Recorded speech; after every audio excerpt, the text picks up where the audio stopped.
to the Behind the Tee podcast with Rob and Kelly. We're continuing the season of championship discussion with mixed doubles that started this week. We had a little bit of a curling break over the course of last week, and then Thursday, the mixed doubles national championship It was a very short break. It was. It started, on Thursday? Yeah, Thursday. And it's going to end this Thursday. Yeah. Bit of a weird schedule, but... Hey, you got to fit it in when you can fit it in, right? So what's really special about this tournament is that it's actually the first time that mixed doubles, or at least the national championship, is aired on TSN, which is, I think, great for mixed doubles and the sport.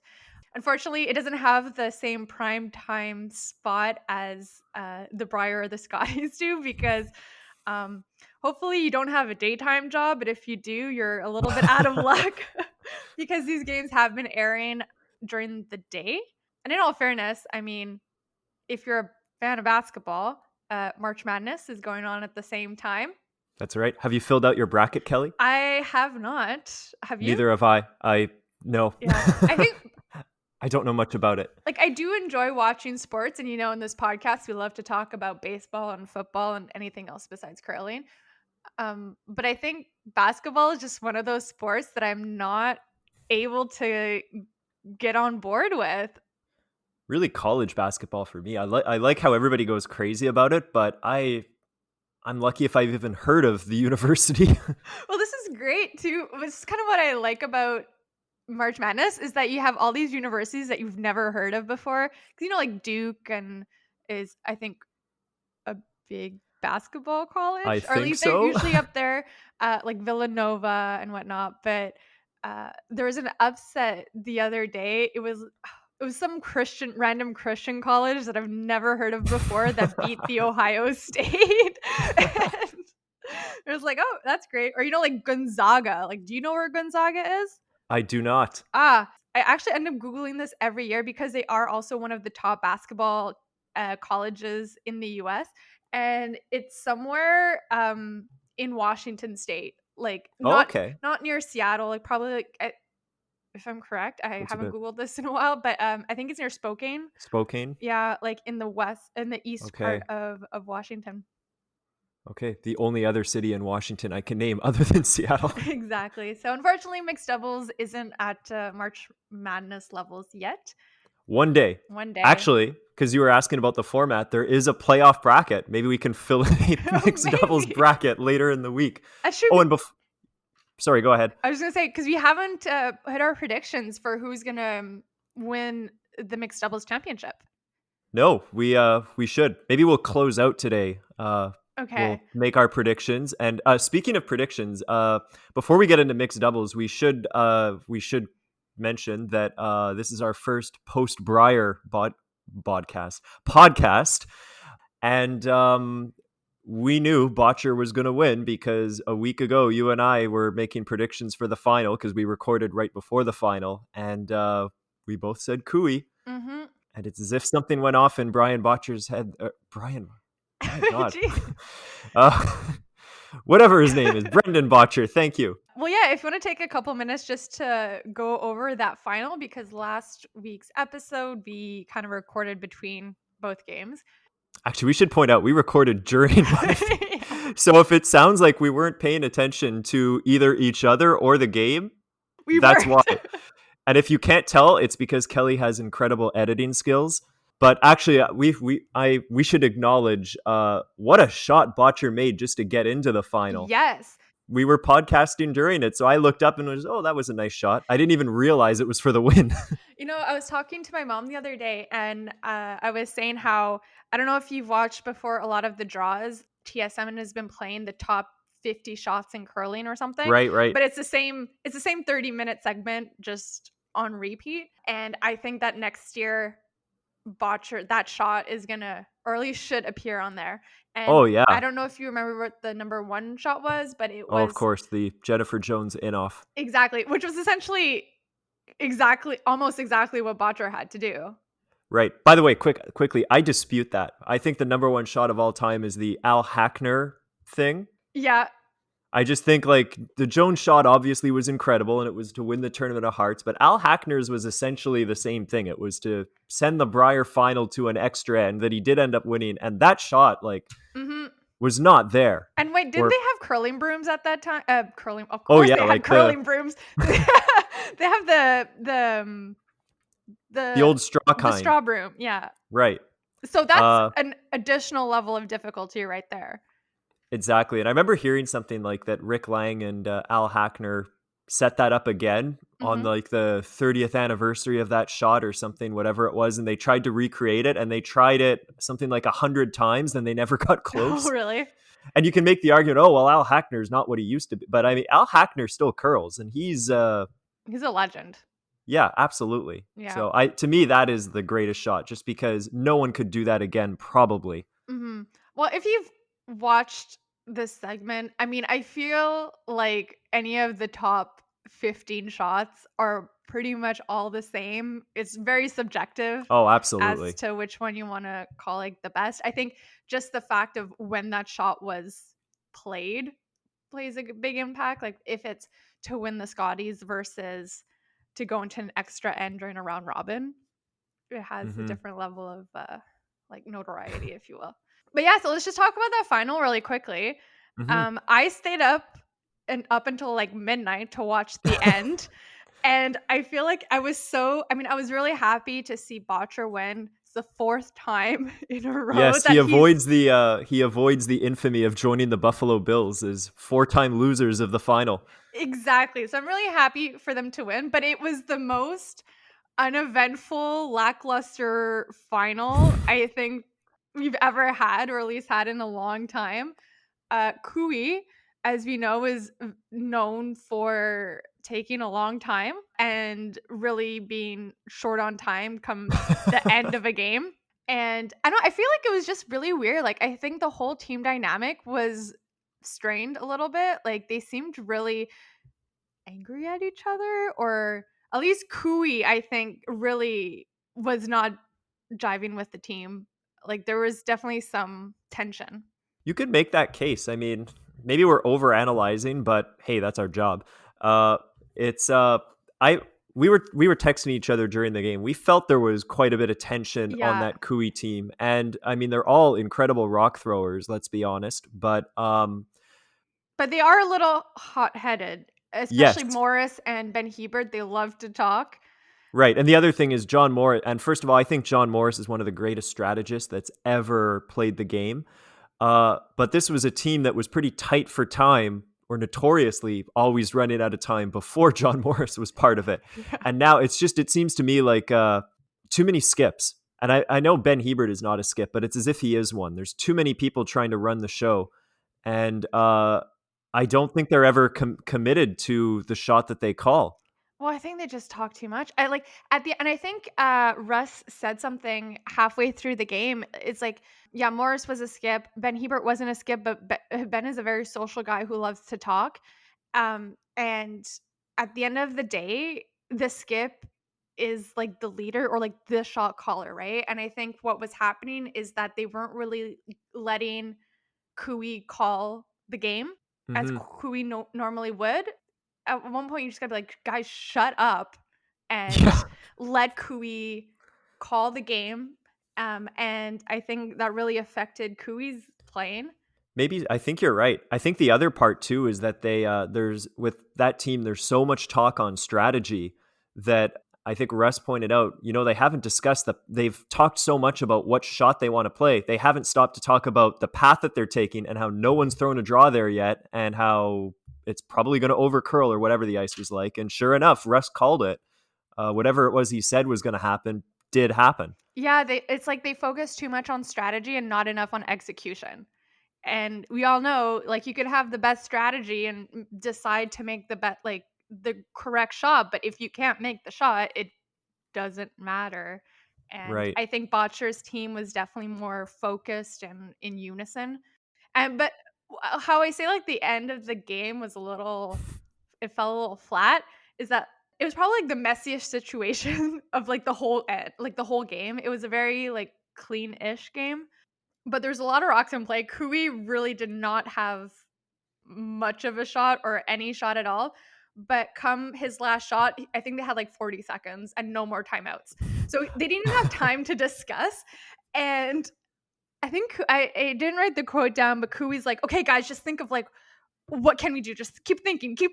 And then Yeah, like it was something like that. and then the clock ran out, and they're just like, It was okay, it was I don't see anything, and he yelled, keep looking. keep looking. And the clock ran out, and they're just like, okay, fine, good game. And then they just shook hands with Botcher, and like that was it.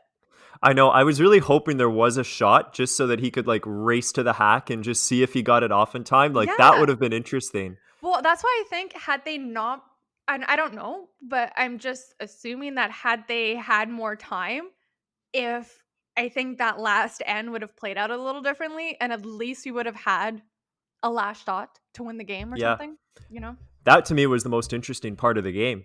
Actually, he made a really nice shot earlier where he threw like a rocket right by a guard. And if he ticks that guard, he gives up a steal of 4 and the game is completely over there. And Mhm. even when he got by the guard, I didn't even think he could score, but he did. And it was just to stay in the game. But again, I mean, Kevin Kui, what a shot maker. But then he also missed some as well. It's true. But I think to your point, stay out of his way. Just let him do what he wants to do. And I mean, again, we overanalyze, and it's easy to this year. And just to give them the benefit of the doubt, this was their first real event this year, just because this is pretty much everybody's first event. Although I think they did get a couple in before the shutdown. Yeah, but even then, I'm just like, you guys are so like you're so experienced and so talented Yeah, that at that that's point true. They I'm should know also better. like so anyways, any players out there, and I think this is not specific to the Kui team dynamic. If your skip's not playing well or they're not like at the top of their or if you see them struggling during the game, just shut up. Like Yes. shut up and let them like stop telling them what to do and just try to have them regain their confidence by being supportive. Like, That's and I right. think that's really where they faulted in that game. So, but And so, congratulations to Botcher. yeah. So, And just one more thing about Kevin Kui, and it's that if you take what we're saying, if you're listening, Kevin, and you're taking what we're saying to heart, and if you want to make a change, I would be willing to join you. I will be quiet. I promise. I will not tell you what to do. there you go. There you go. We heard it here first. Rob will be joining. Who would you replace? Do you think? Oh, that's a good question. Would you? 'Cause I think BJ is a good third I can for can them. sweep way better than Ben Hebert. Well, there you go. Ben, you gotta find a new team, or just go to mixed doubles and Hey, and there we go. We should actually, yes, because that's what we're actually here supposed to be talking about. yeah. And you know what? I feel like Ben Hebert would be a great doubles player because Mm-hmm. he is a great shot maker. And although mixed doubles, it's like you don't have an official skip. It's like both people or both players are you just work as a team to Yeah. call what you want. So maybe this is the game for you, and maybe this is the game for you, Ben. Yeah, I think he's played mixed doubles before, but he's not in this year's tournament. There's a lot of names that I don't think we'll run through the whole list because there are 35 teams. Do you want to say like there are two ways to get into this tournament, right? So Right. just like any other national championship, you can win your province again and get in that way. Or there's also the circuit, which I think a lot of the top competitive players that we've seen who have like switched over to mixed doubles or playing mixed doubles as well, they've kind of taken that route where you just if you have enough points, you get to go. Yeah. And so that's pretty much what happens. The winners of each province are curlers that you may not have heard of. The bigger names that we're used to seeing at the Brier and Tournament of Hearts, they're not there as the provincial entries. They're there on their circuit points or whatever they're called. Mm-hmm. Some of the pairings are a little interesting. Like I never would have it's put true. those two together. Some of them are obvious. We'll say there are quite a few couples that are playing, such as Jennifer Jones and Brett Lang. Jocelyn Peterman, Brett Gallant. But then there's also other teams there are couples that aren't playing together. Laura that's Walker. true. Like Laura Walker is with Kirk Myers. And I believe Jeff Walker, he's not even in the event. They needed a parent. Yeah, exactly. They have a 5-month-old baby, so I think someone had to stay.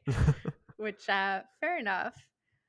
Do we want to just kind of go through how the structure of the tournament is?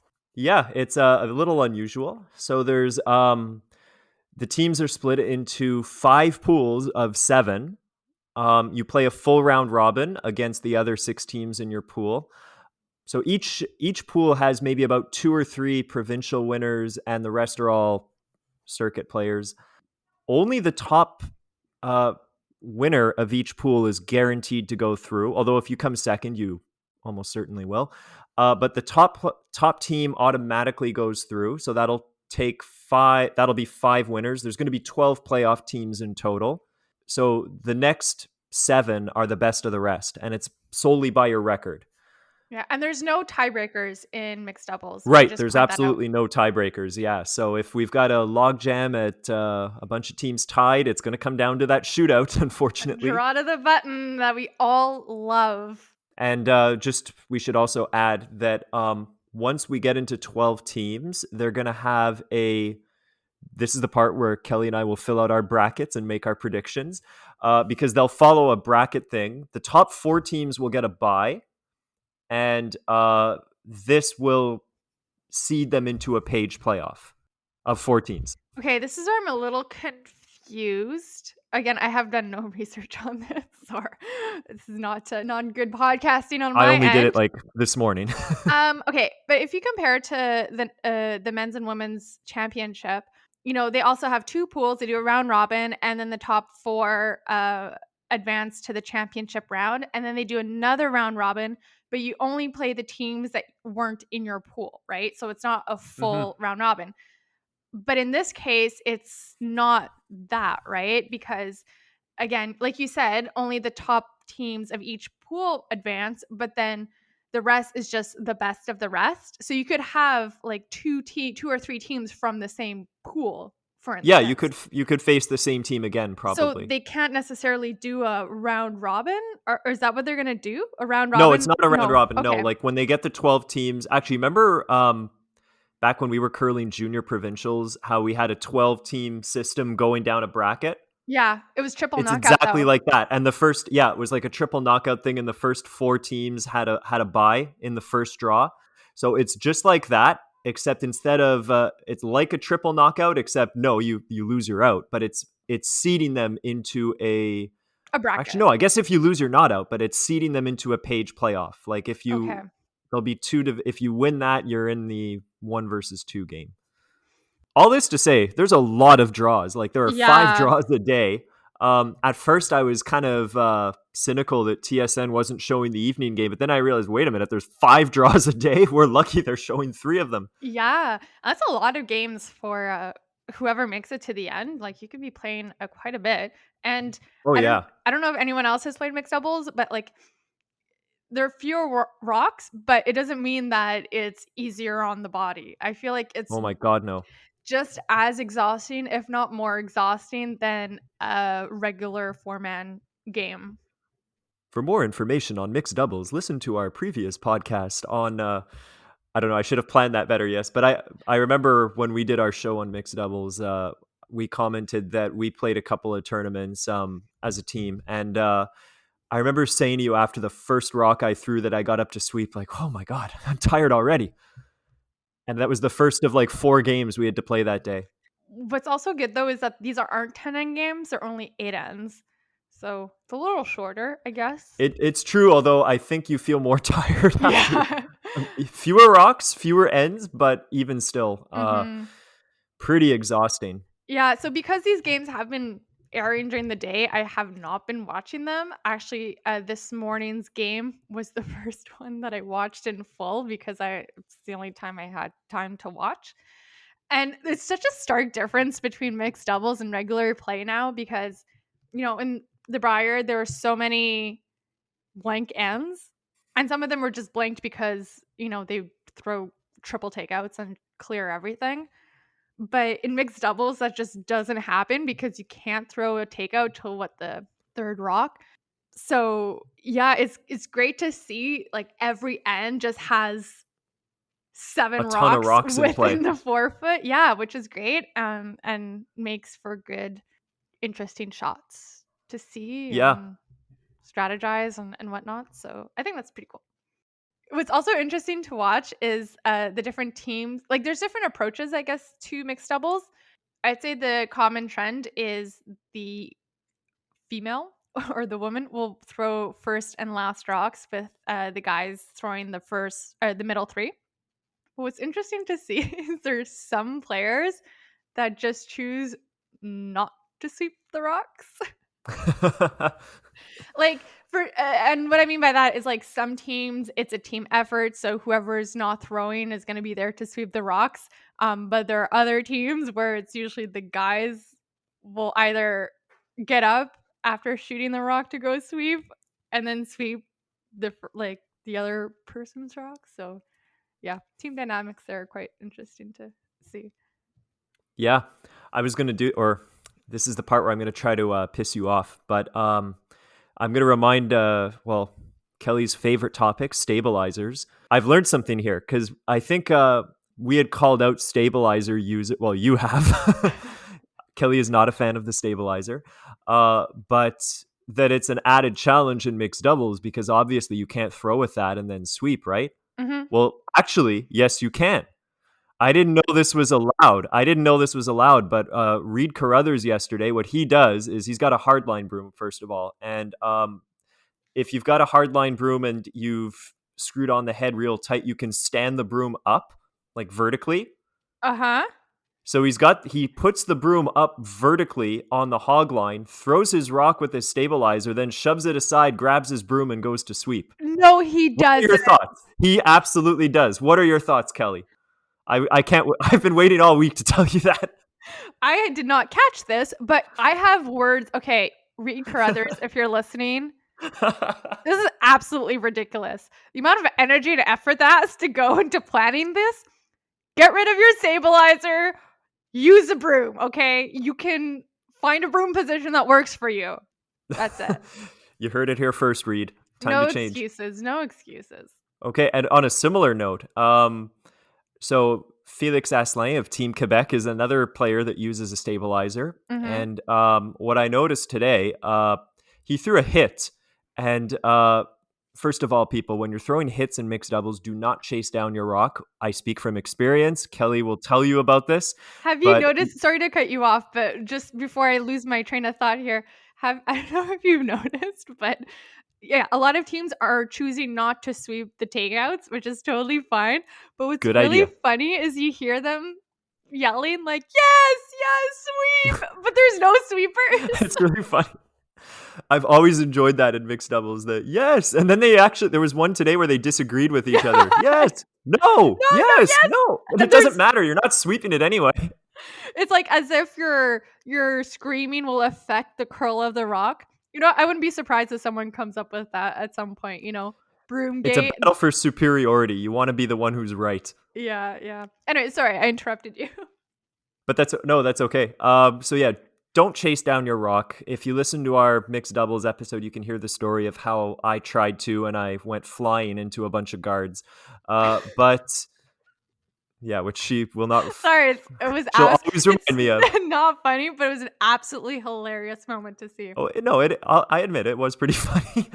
But anyways, so Felix Aslan is a longtime stabilizer user, and I saw him throw a hit this morning, and he launched one pretty hard, and he's sliding on his stabilizer. But then, like for some of the softer shots, he was sliding with his broom. So he's going back and forth. What are your thoughts on that? Again, Felix Aslan, if you're listening, you've proven to yourself that you can throw with a broom. Just keep it going. You do not need the stabilizer. There you go. I like his stabilizer, though. It's kind of one of those, like, much shorter ones. Mm-hmm. I don't know, but here's the thing. I mean, like I've said with the stabilizer, little disclaimer, I'm not fully against the stabilizer, but once you reach a certain level, like, there's no need for it. And you see a lot of the players, like, you can just take that stabilizer out and replace it with a broom, and like your hand position should be the same. Nothing changes. So save yourself the extra $200. Save yourself the room in the broom bag. You do not need the stabilizer. However, if you're like trying curling for the first time or going to an open house, or you have like mobility issues, totally fine with that. But Reed Carruthers doesn't need a stabilizer. Just saying. Yeah, so that's something I learned this week is that if you play with one, they let you run up and sweep. You just got to grab your broom, which I'm surprised at because every mixed doubles rules are really, really, really strict. Like Hmm. one thing that we should actually bring up because you probably saw this if you watched the game this morning, but Darren Molding is as at our time of recording here suffering from some back issues, and they Hmm. actually had to because he wasn't in game shape to play this morning. They had to default because there Yep. are no backup players in mixed doubles. If somebody is sick or if somebody and actually not I really hope this doesn't happen, but what if somebody starts developing COVID symptoms? Oh, yeah. Uh but like yeah, if somebody is unable to play or if anything goes wrong, the penalties in mixed doubles are severe. Throw a rock out of turn, none of this oh, we'll just bring the rock back and replace. No, you it's a burnt rock. Well, it's what's hard too, in Molding's case is that like you can't bring an alternate, right? Because it has to No. be one guy, one it's mixed, so it has to be one guy, one girl, and Yeah. then what you bring one alternate and hope it's the right And hope yeah, the right gender gets hurt. unless you bring one coach and then an alternate of the other gender so that if something happens, at least one of them I guess could step in. But even then I don't think it's allowed. I think No, no, even no, if you no. brought like yeah, Which is unfortunate for Molding. So yeah, he's experiencing back spasms. So hopefully he recovers in time for the men's worlds at least. right. And hopefully for the ends of this, just because Yeah. his team was sitting at him and Joanne Courtney. Now, like, there's a good team, and they were 3-0. Yeah, they're at the top of their pool, so that really sucks for them that Yeah. this is definitely going to affect their standing if they make it into the championship or qualifying pool. I hope he can come back, and I hope he can play the worlds. And Well, at least it's back spasms. Like once you have it under control, I hope so. it's just a case of like managing it versus like he tore his ACL or something. Then you're out completely. So it's more of a management It's true. Although issue. it must be pretty bad, just because somebody made the point. Darren's a pretty big competitor, and I'm Mm-hmm. thinking like I've pulled out of our some of our Tuesday night games for whatever reason. We are all known for, gee, kind of don't feel like it. Whereas here, I mean, it's got to take something pretty serious to sideline Darren Molding. So get well soon, Darren. Yeah, and it also sucks too this year, given the amount of energy and sacrifices that go into playing in this competition. The fact that they've all quarantined 2 weeks before going and doing all the testing and stuff. Like it's not just a regular year. It's like you're doing a lot to be able to play and then you're not able to play because of an injury. It's got to be so disheartening and frustrating. Oh yeah, So yeah, hopefully he rests up and they can finish out the week. So another type of team, I guess, that we've seen or that we can see here this week is there's a lot of or a couple of father daughter teams, that's right. which is pretty cool. It's one of those I guess those games that yeah, if you have a child or a parent and you both curl, you can play in this together. I know me and my dad, we've done some mixed doubles as well in the past. I don't know if you heard this during this morning's game. Kathy Goetze and well Brian, Yes, I did. Kathy Goetze and Brian are the two color commentators this for this week, and I have to say they've got to be like really exhausted because they've been in the bubble for like for a month now by now. I know. Yeah. Can I actually just I wrote this down because I thought it was really funny. Yeah. And it's on that note that you just said. I know it's not funny, but I've been living in my apartment for a year. What I interpret as being funny now is the slightest things make me laugh. But Kathy was saying, "Oh well, they should put the rock here because if they put it here, it cuts off that draw and it cuts off that run back." And Brian just goes, "So they're killing two birds with one stone." And Kathy just starts laughing, and Brian goes, "Yes, thank you, thank you. I'm here all month." And I think that, like the way he said "month," there was Yeah. this depressing realization of, "Oh my god, I'm living in where's this thing again? Calgary?" Yeah, you just start dissociating. And Yeah, like you said, we've been in this similar situation for a year, but we're in our apartments. They're in a hotel room. Like there's a yeah, huge difference there. Anyway, so back to my story. Kathy Goetze, if you don't know, she has a son who is Canadian junior champion. Great curler, up and coming. I'm sure he'll do great things. So, anyways, they started. while they're talking about all of these father-daughter teams, they mentioned Kathy mentioned, oh, maybe I can get Jacques. She's like, oh, maybe I should get I should come out of retirement, and Jacques and I should start playing mixed doubles. And anyways, so later on in the game, she says, so, oh, I just received a text from Jacques, and he says there's 0 chances of that happening. Love the honesty there.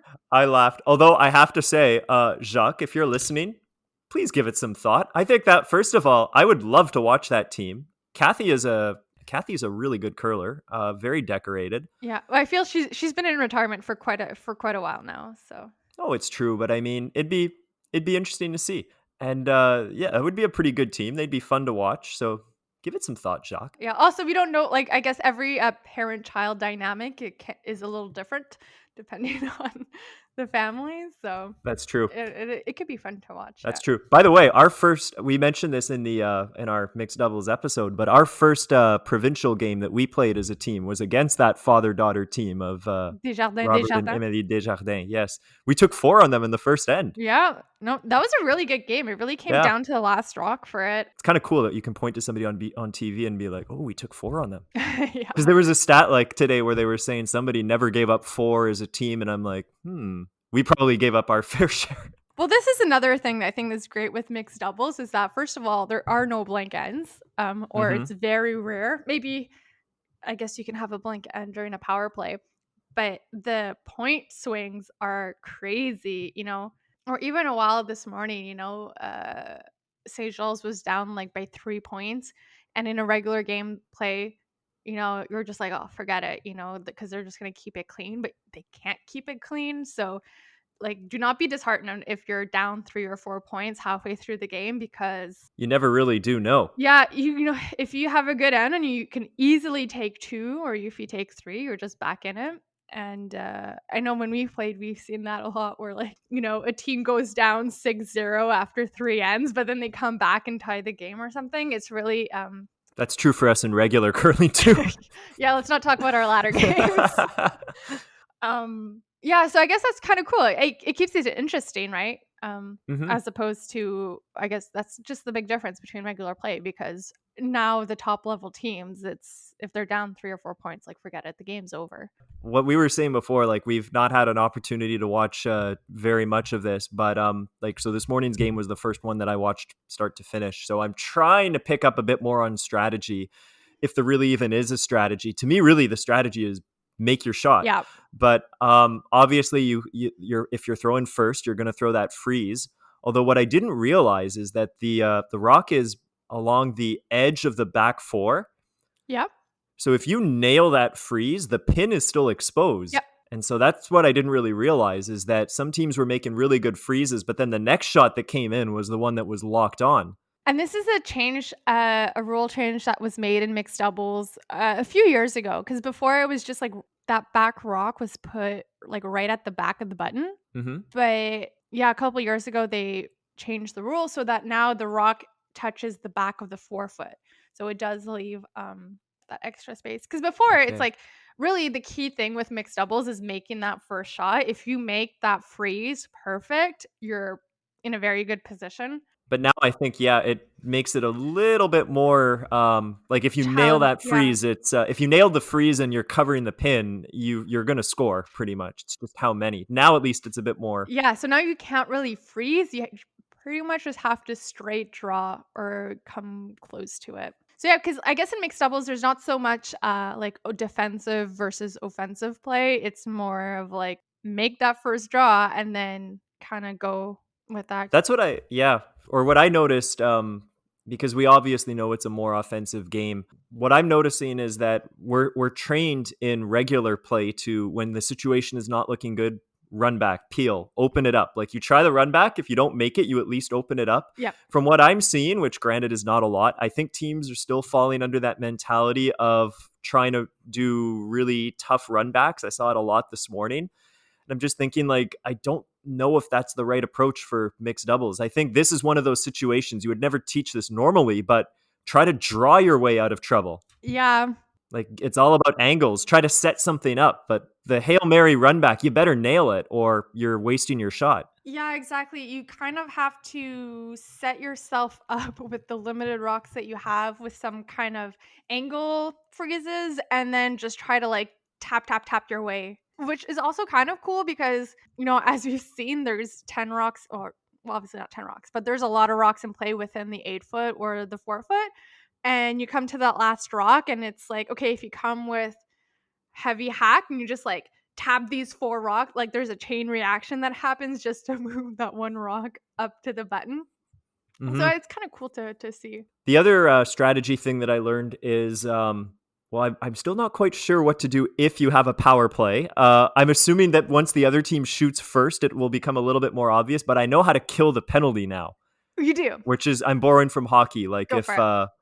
or I mean, I don't really, but what I'm noticing a lot of is on the power play, which of course means that instead of starting with the rock back 4 and center line guard, everything is pushed off to the side. It's a corner guard and a rock a little higher. It's actually on the T line now.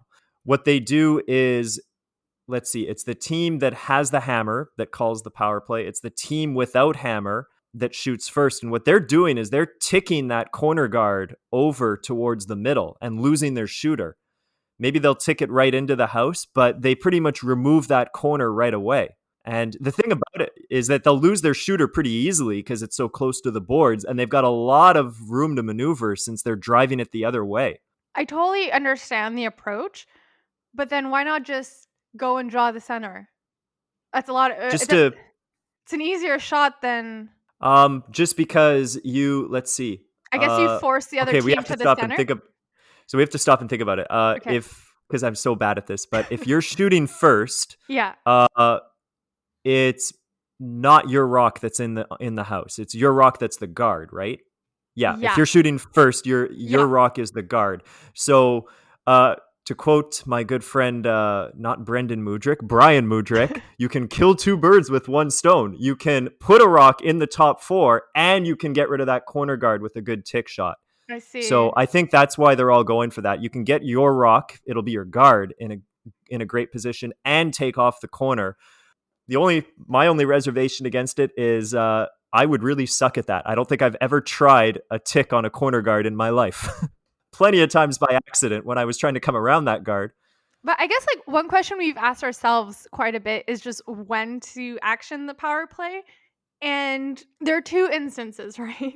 The first instance is I guess you have quite a lead and you do the power play just to try and keep it clean and force a 1 or get a 1, whatever.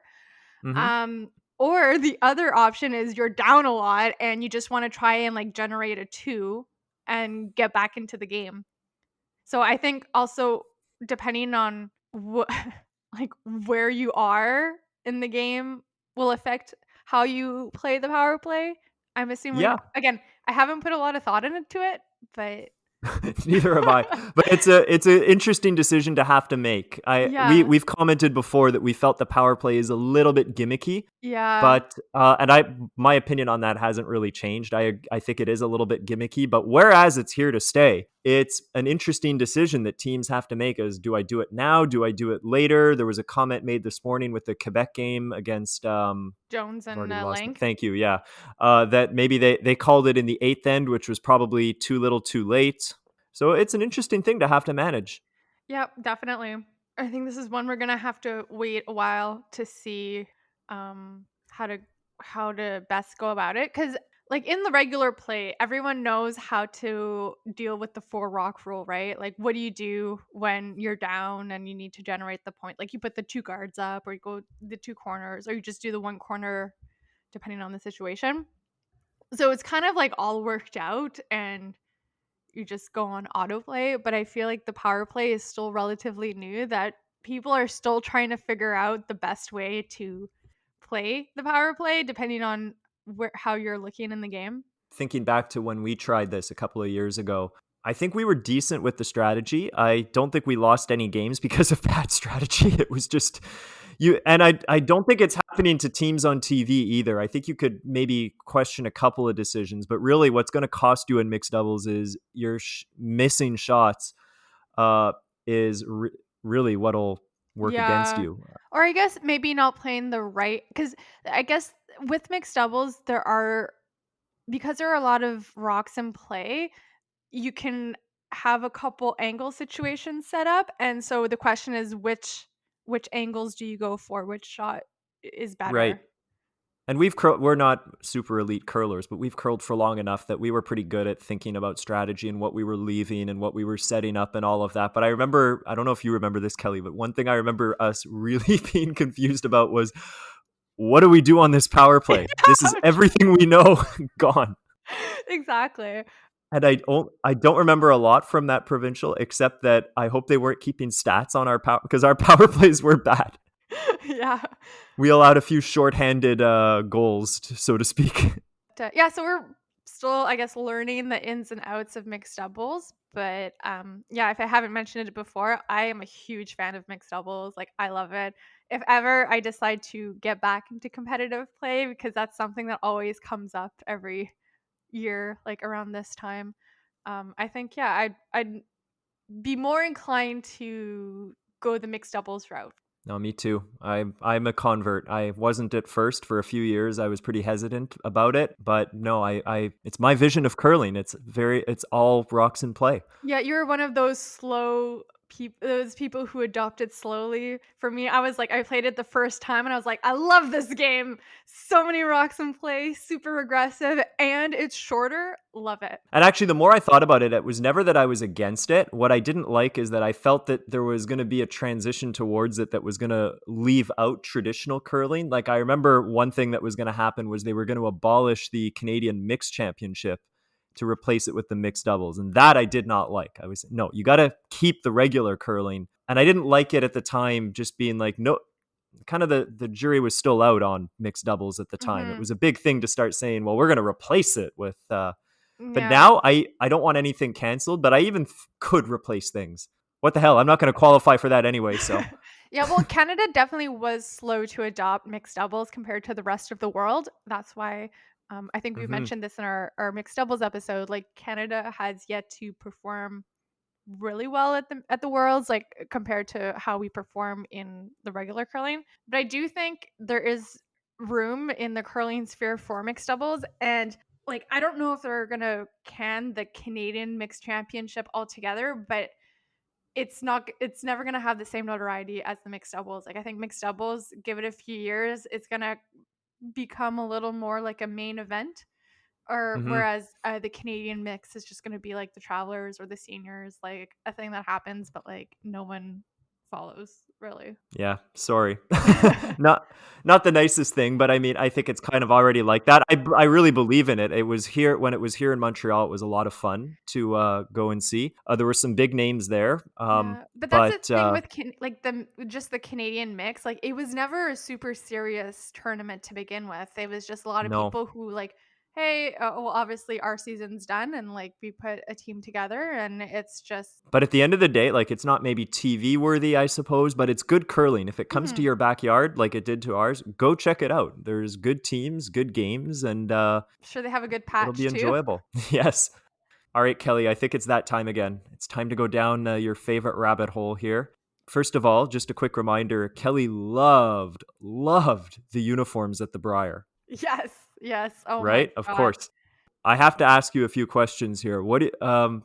So for actually we should comment for this because there's 35 teams here. There's only like we said there's the traditional provincial and territorial representatives or provincial entries, but the teams that are like Jones and Lang, they're not there representing a province. They're there themselves. So they have their own uniform with their own sponsors. So Mhm. you've got a mixture of teams with like their regular NASCAR like sponsored jackets with just ads everywhere versus the provincial get-ups.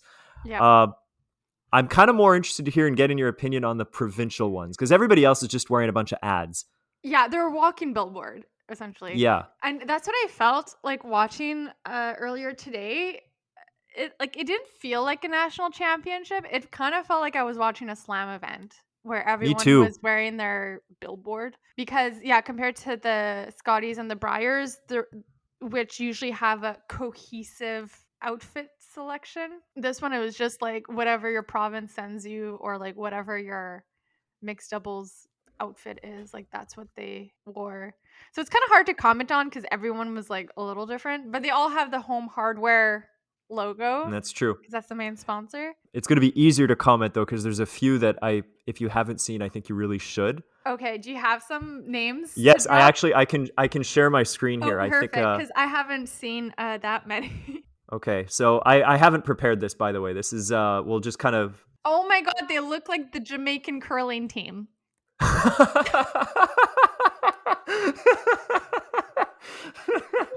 This is Saskatchewan, by the way, Yeah, and this is the aka Jamaica. I'm sorry, I've never seen Saskatchewan with black before. Like, Yeah, their they've shirts got are green, black, and yellow. yeah. There's way too much yellow going on here, and that is an awkward striping. I think diagonally running across the chest and the back. Yeah, and I Hey, see. and there's no wheat sheaf Yeah, on I the was just back gonna say either. there's a lack of wheat sheaf. If there was a huge wheat sheaf, maybe it'd be less Jamaica, more Saskatchewan.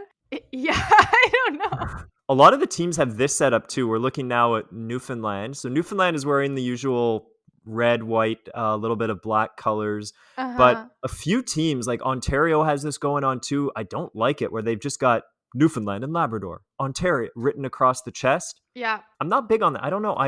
Nope. What's this thing on the shoulder? These like little The chevron things. chevron thingies. Yeah. I don't mind the chevron things on the shoulder. What bothers me is the stripes kind of go down the shirt, but not like really. It's a very I don't understand what's going Yeah. on. It seems really disjointed to me. Yes.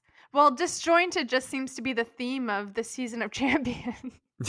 Oh my Yeah. goodness. What is Yeah, this? this is oh boy, this is not a provincial jacket though. This is Tyler Tardy and Desiree Hawes. But they've got an interesting pattern. I want to find there's one I've got to show you in particular. Let's another look at this one. Uh Oh. this is in the background here, Northern Ontario. Is that a moose?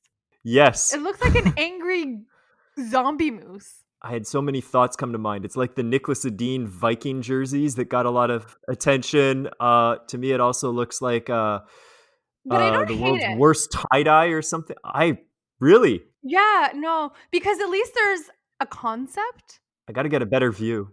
I mean, I wouldn't pick it myself, but compared to some of the other teams, at least there's a concept and a flow compared to, for instance, the Newfoundland one that's just very disjointed. Yeah, to me, it's too much. I have to say, I do like what John Morris is wearing there. I like that shade of blue. You see, I think Quebec should be that shade of blue. That's a little more tealy Yeah, as opposed to I'm the not, baby blue. I'm really not a fan of the baby blue. and I don't know if they have jackets that are maybe a little less subtle. Like I'd be okay with it that way if your jacket is kind of traditional looking and it's the shirt is out there, kind of like one mix of both.